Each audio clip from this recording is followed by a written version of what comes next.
la crisis de 1982.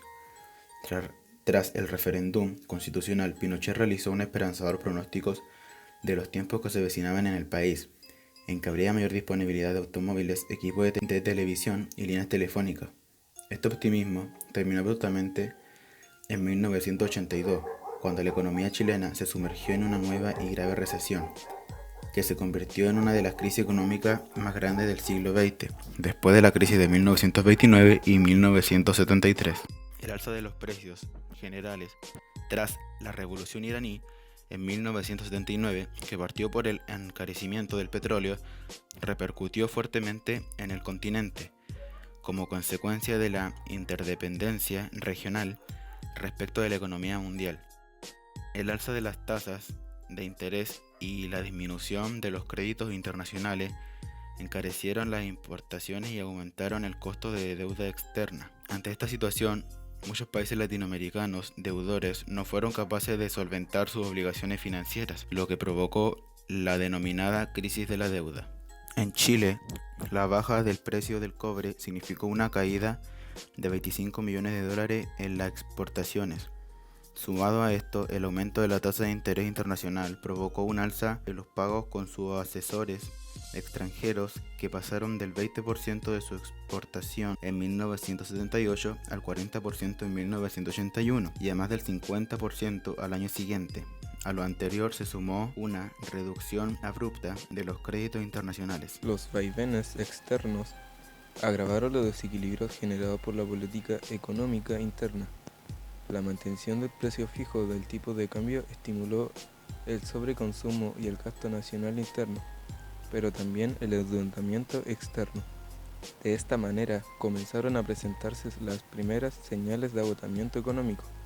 En 1981 se produjo la caída del PIB en 14% respecto al año anterior.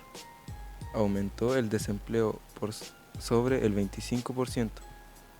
En el mismo lapso, y la industria de la construcción decrecieron hasta alcanzar cifras negativas. El Banco Central registró una pérdida de sus reservas internacionales, que disminuyeron al 53,6% respecto a de 1981, y la deuda externa, que a fines de 1977 ascendía a 5.200 millones de dólares. Hacia fines de 1982 ya había alcanzado la suma de 17.100 millones de dólares.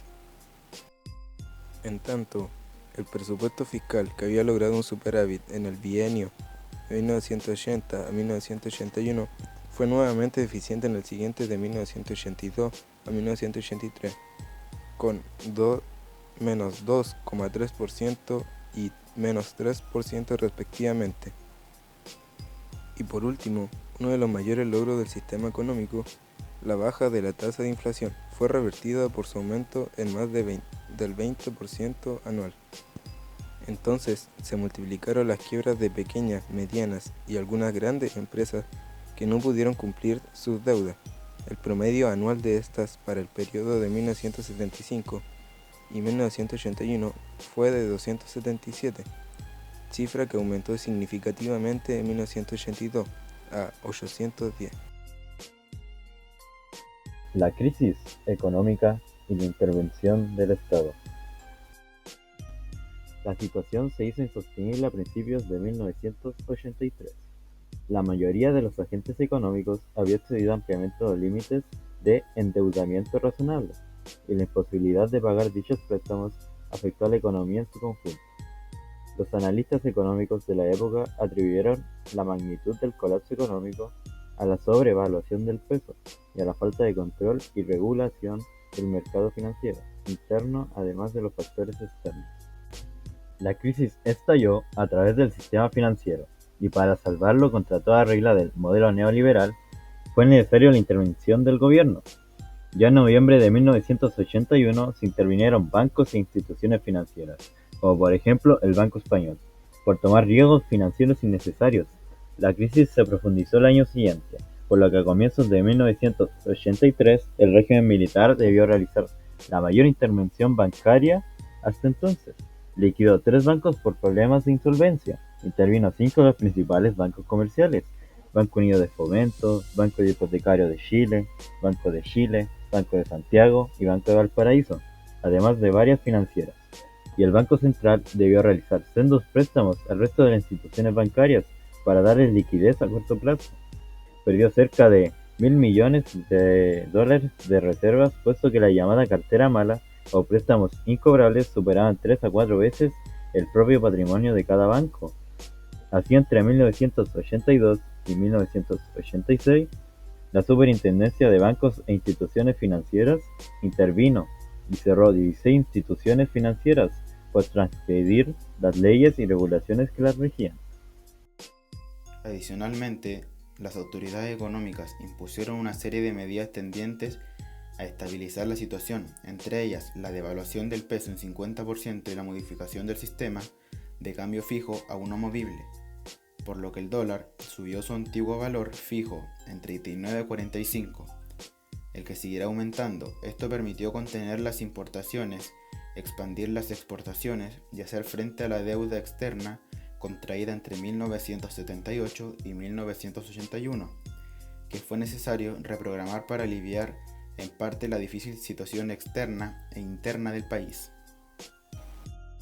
Para muchos expertos, el modelo de libre mercado entró en desprestigio, incluso en algunos sectores empresariales y de los propios partidarios del gobierno, lo que volvió inevitable el regreso a las antiguas prácticas de intervención estatal, lo que dio la razón a aquellas que sostenían el Estado no podían estar ajeno por completo a la actividad económica.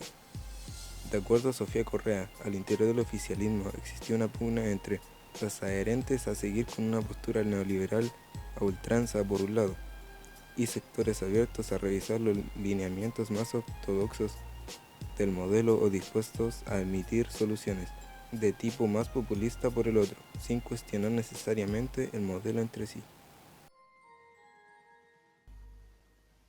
Conclusión.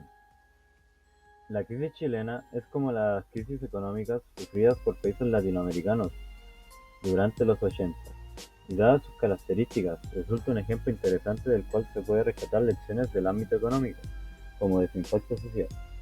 Es sorprendente la gran influencia que puede ejercer un pensamiento sobre las diferentes decisiones y estrategias que son tomadas por quienes tienen la responsabilidad de guiar el rumbo de toda una nación. Y aunque la filosofía liberal y monetaria aplicada por los Chicago Boys ayudó a crear una situación de esplendor económico previo a la crisis, descuidaron aspectos propios de un Estado activo y con cierto nivel de control, como por ejemplo la regulación de instituciones financieras, tasas de interés o ingresos de capital, lo que al final terminó en la crisis de 1982 y que obliga al Estado a tomar un rol más activo. Así se resalta cómo el Estado debe interferir en la economía, regularizando y supervisando la economía, y cabe recalcar que las medidas utilizadas para frenar, combatir y superar la crisis no fueron las mejores, ya que se dejó al pueblo en precarias condiciones, aunque se logró superar esta crisis de manera rápida. Así, deja una enseñanza de que hay que mirar a una inversión de largo plazo, y no de una manera acelerada que pueda provocar errores económicos, provocando una nueva crisis de 1982.